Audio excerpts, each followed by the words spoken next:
அதிகாலையிலும் அந்தி மாலையிலும் உண்ட ஞாபகமே.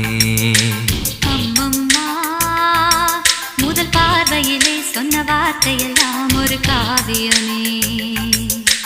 சின்ன சின்ன ஊடல்களும் சின்ன சின்ன மோதல்களும் மின்னல் போல வந்து வந்து போகும். மோதல் வந்து ஊடல் வந்து முட்டிக்கொண்ட போதும் இங்கு காதல் மட்டும் காயமின்றி வாழும். இது மாதங்கள் நாட்கள் செல்ல நிறம் மாறிடும் பூக்கள் அல்ல. மீனம்மா அதிகாலையிலும் அந்தி மாலையிலும் உந்த ஞாபகமே.